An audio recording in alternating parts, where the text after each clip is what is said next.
నువ్వు రూ. 10 సంపాదించు, 100 సంపాదించు, 1000 సంపాదించు. నువ్వు ఎంత సంపాదించావో ఆ సంపాదనతో నువ్వు సక్రమంగా బతుకు, నీ బిడ్డల్ని సక్రమంగా బతుకు, సమాజానికి పనికొచ్చేవాళ్ళుగా చెయ్యి, లేదా నీ కుటుంబానికి పనికొచ్చేవాళ్ళుగానే చెయ్యి. అంతే తప్పించి నా మతాన్ని నమ్మని వాళ్ళందరూ పాపాత్ములు, వాళ్ళు అజ్ఞానులు, వాళ్ళు బ్రతకడానికి వీల్లేదు. భూమి గుండ్రంగా ఉందని ప్రపంచమంతా సరే సైన్స్ నిరూపించినా సరే నేను మాత్రం బల్లపరుపుగానే ఉందని తేల్చి చెప్తాను. అట్లాగే మహిళ అంటే గనక కేవలం కుటుంబానికే పరిమితం కావాలి. చదువుకోకూడదు, ఉద్యోగం చేయకూడదు, డాన్స్ ఆడకూడదు, సంగీతం ఉండకూడదు. ఇట్లాంటి విచిత్రాల్లోనే ఒక్కసారి ముస్లింలు ఆలోచించండి.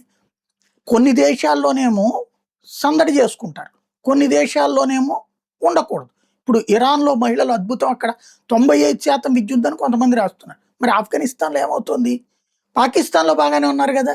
మరి సిరియాలో వీటిట్లో ఏమైపోతుంది? ఐఎస్ఐఎస్‌లో బానిసలుగా మహిళల్ని ఎందుకు ఉంచుతున్నారు? సెక్స్ బానిసలుగా. నువ్వు భూమి మీద ఉన్నప్పుడు బాధ్యతగా బతక్క, నువ్వు ఎవరినో చంపితే స్వర్గానికెళ్ళాక అక్కడో 72 మంది అమ్మాయిలొచ్చి లైన్‌లో వచ్చి పడుకుంటారు, లేకపోతే గనక మద్యంలో ఈదొచ్చు అంటే, ఇక్కడ నువ్వు మద్యాన్ని నిషేధం అన్నాక ఆకాశంలోకెళ్ళాక మద్యం తాగడం అంటే అప్పుడు పాపం అవ్వదా? ఏమిటిది? ఎలాంటి సిద్ధాంతం వైపుకి వెళ్తున్నావు? దీనికి తోడు ఇప్పుడు ప్రపంచంలో ఏ ముస్లిం దేశమైనా కంఫర్టబుల్ లివింగ్ ముస్లింలకు ఇవ్వగలుగుతుందా? అరబ్బులు మనల్ని ముస్లింలుగానే చూడరు. వాళ్ళు కంఫర్టబుల్ లైఫ్ ఎంజాయ్ చేశారు. బట్ ఇస్లామిక్ సామ్రాజ్యాలు నడుస్తున్నటువంటి పాకిస్తాన్ కావచ్చు, ఆఫ్ఘనిస్తాన్ కావచ్చు, బంగ్లాదేశ్ కావచ్చు, ఇరాన్ కావచ్చు, ఇరాక్ కావచ్చు, ఎవరన్నా సేఫ్గా ఉన్నారా? తమ తమ స్వార్థాల కోసం ప్రజలకి కడుపు నిండా తిండి పెట్టక, చదివించక, ఉద్యోగాలు చేయనీయక, మహిళలకి స్వేచ్ఛనీయక, స్వతంత్రతనివ్వక నాశనం చేస్తున్నది ఎవరు? పాలకులు. ఆ పాలకుల్ని దేవుళ్ళగా కీర్తించుకుంటూ స్వర్గానికి వెళ్తే ఏదో అయిపోతుందంటే ఈలోపు వాళ్ళ డైవర్షనల్ టాక్టిక్స్లో పడిపోయి ఇతర మతాలతో గొడవలు పెట్టుకోవాల్సిన అవసరం ఉందా? భారతీయ ముస్లింలు ఒక ఎగ్జాంపుల్గా నిలవండి. ఇక్కడ షియా గొడవ లేదు, సున్నీ గొడవ లేదు, లేకపోతే ఇతర వర్గాల గొడవ లేదు కదా. అక్కడ షియా సున్నీ కొట్టుకుంటున్నారా? ఇక్కడ మనం కంఫర్టబుల్గా ఉన్నాం కదా. మిగతా మతాలతో కూడా అదే కంఫర్టబుల్ మెయింటైన్ చేస్తే ఎంత బాగుంటుంది. ఇదివరకు మాకైతే అసలు ఏ తేడాలు ఉండేది కాదు. సలీము, కరీము, రహీము ఇట్లాగే ఎంతోమంది ఫ్రెండ్స్, ఎంతోమంది సరదాగా ఇళ్ళకు వచ్చేవాళ్ళు, మేము వాళ్ళకి వెళ్తా ఉండేవాళ్ళు. ఇప్పుడు ఈ మతపు పిచ్చని రేపుకుంటున్నటువంటి పరిస్థితి. దాంట్లో బీజేపీని, మోడీనో కాదు నిందించేది మీరు. మీరు అక్కడ నిందించడానికి కారణమవుతున్నటువంటి జరుగుతున్న పరిణామాలు, మనలో మతమూర్ఖత్వం పెరగడం వల్ల వస్తున్నటువంటి పరిణామాలు. ప్రపంచంలో కంఫర్టబుల్గా ఏం కావాలంటే అది చదువుకోగలిగింది, ఎలా తినాలంటే అది తినగలిగినటువంటి ఏకైక దేశం ముస్లింలకి స్వేచ్ఛ ఉన్న దేశం భారతదేశం, ఇంక్లూడింగ్ పాకిస్తాన్లో కూడా లేదు. అన్యమతస్తుల్ని అనుమతించని, అంగీకరించని తత్వం ముస్లిం దేశాల్లో. బట్ భారతదేశంలో అన్యమతాల్ని అంగీకరిస్తున్నామే.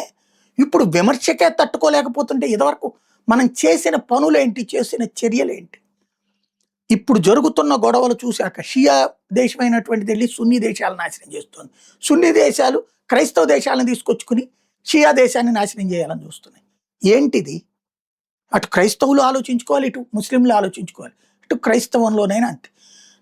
నువ్వు మతం మారితే బాగుపడిపోతావు. మరి మతం మారినటువంటి వాళ్ళు పని మనుషులుగాను పనిచేస్తున్నారు, లేకపోతే కనుక బట్టలు ఉతికే వాళ్ళుగాను పనిచేస్తున్నారు, అన్నిట్లో చేస్తున్నారే. మరి అక్కడ మతం మారిన తర్వాత వాళ్ళ జీవితం బాగుపడిపోయిందా? మతం మారకపోయిన వాళ్ళకి ఆ పనులు అయితే ఉంటాయి కదా. కానీ మతం మారితేనే బాగుపడతారని చెప్పడం ఎందుకు? నువ్వు నీ దేవుడిని నువ్వు విశ్వసించు, నా దేవుడిని నన్ను విశ్వసించని. కానీ నా దేవుడి మీద నువ్వు దూషణలు, ద్వేషాలు రగిలించి చేసే విధానం కరెక్టేనా? ఇప్పుడు పోనీ ఏమైనా ప్రపంచ శాంతిని ఏమైనా తీసుకొస్తుందా? క్రైస్తవ దేశమే కదా రష్యా, క్రైస్తవ దేశమే కదా ఉక్రెయిన్, క్రైస్తవ దేశమే కదా అమెరికా. మరి ఎందుకు నాశనం చేసుకున్నారు ఒకళ్ళకొకళ్ళు?